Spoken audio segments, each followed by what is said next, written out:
This is good. Time to recognize a national constitutional right to bear arms. William in here, 1799. If you like this video, hit the subscribe button. It doesn't cost you anything, and it's free. If you're not a subscriber, subscribe anyway. Love to have you on board. I've been following this reciprocity thing for some time now, seeing how this thing has worked. And let me run this down to you. And this is how it goes. When the founders approved the states to ratify the Second Amendment to the Constitution, they made the ability to own and carry firearms federally protecting right. It provides that a well-regulated militia, being necessary to the security of a free state, the right of the people to keep, to own or possess, and bear to carry one personal arm shall not be infringed. Now that says it all right there. He adds, note that the right belongs to the people, not to a well-regulated militia.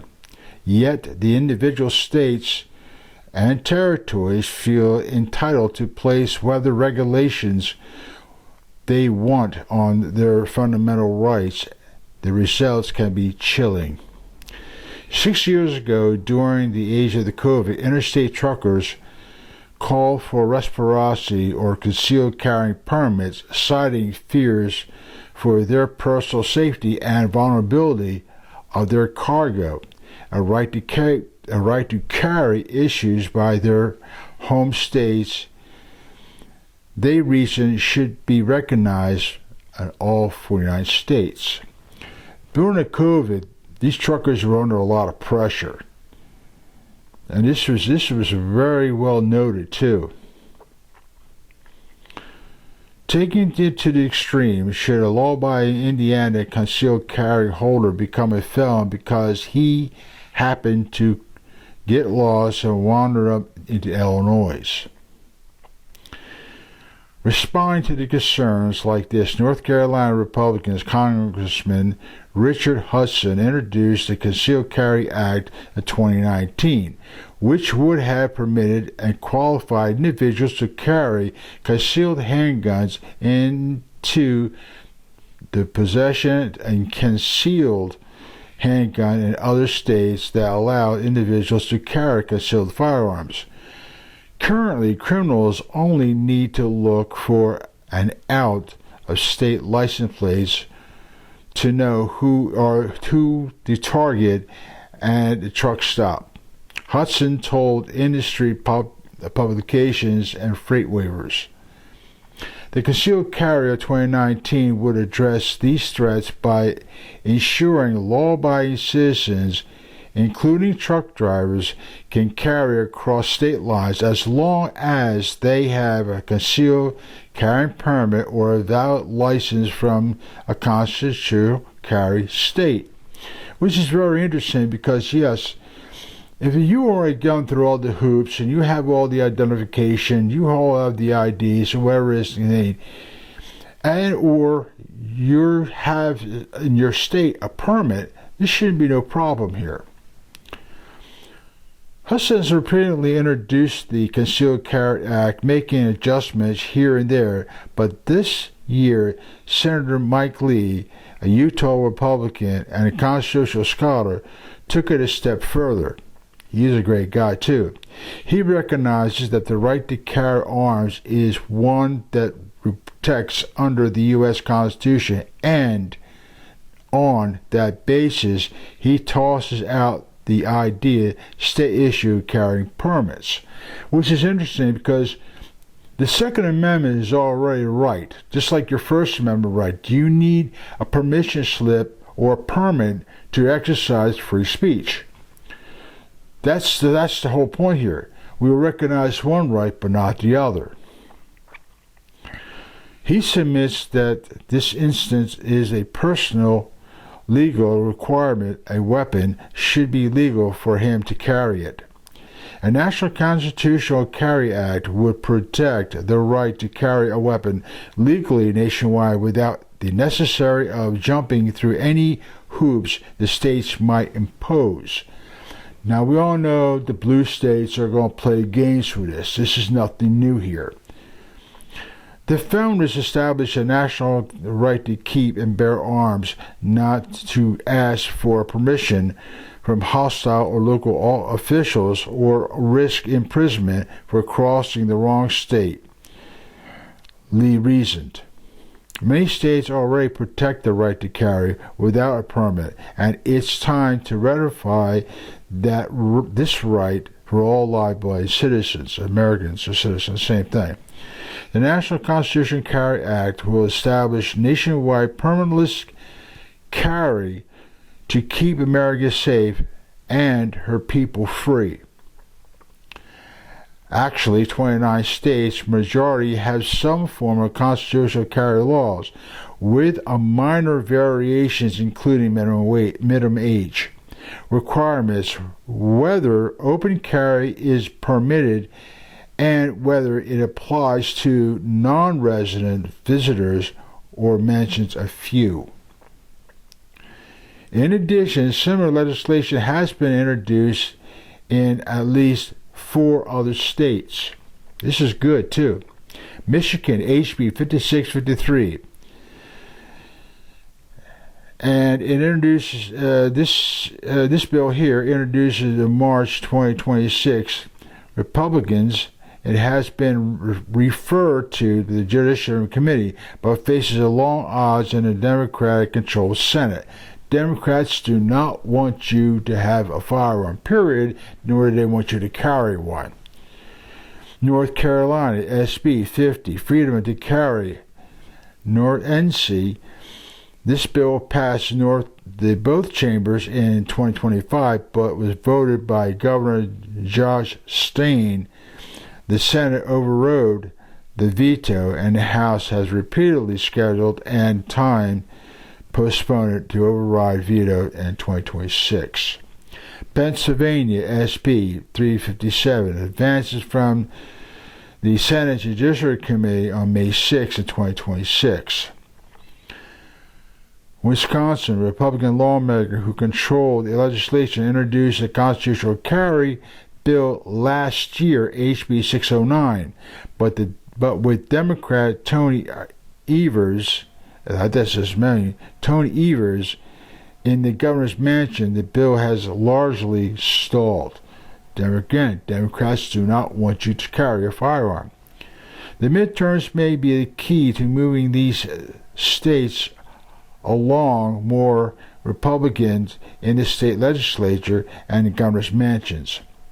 Another key would be to see Senator Lee's National Concealed Carry Act, but that also has certain features. The unlimited road to the national right to carry might rest within the Supreme Court. So if they can't get this thing through and continue to play the games, they'll just take it to the Supreme Court and says, here, you act on this, because it's the Second Amendment, it's a right.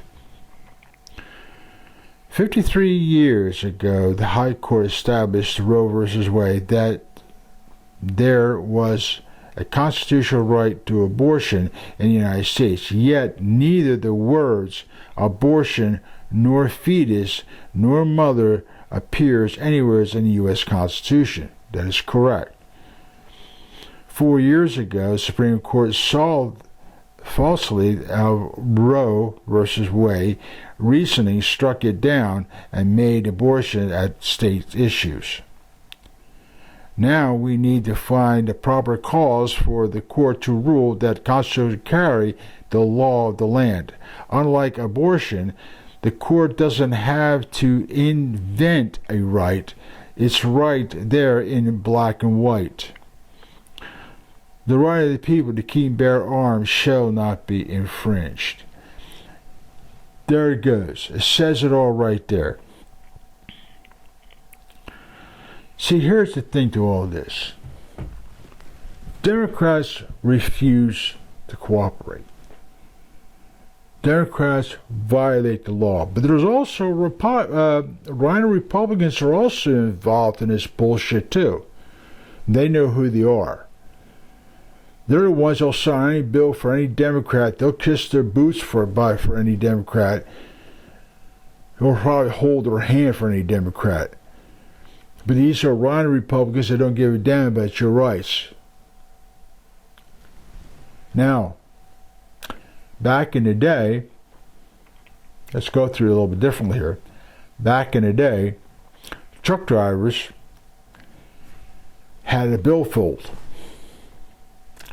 That billfold was full of driver's license from 28 or 30 states or 49 states. Now, he gets stopped. Oh, it's a North Carolina state trooper. He opens it up. Well, that license has got a few points on it. I'll give him a Georgia license. There's 1 or 2 points on it. And they were doing this a lot. Till the Federal Transportation Board decided to get involved and said, look, we got to do something with this. Truck drivers got so many different types of licenses from different states. Yeah, we need, plus there's no real restriction on truck drivers.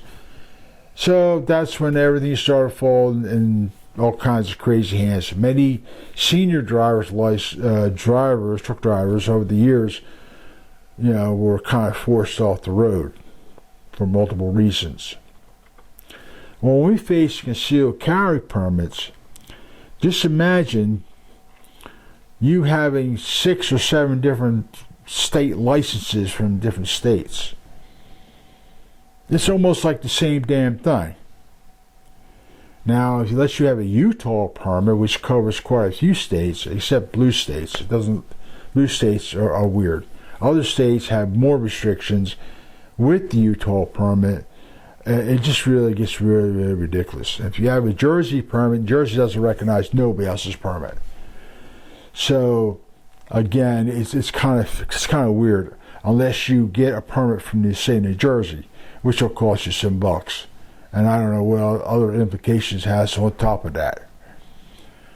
So, I have been following this quite carefully here. They have been trying to rewrite this thing, make changes to it, trying to get it through the Senate, trying to constantly push this thing any way they can. The president will sign it.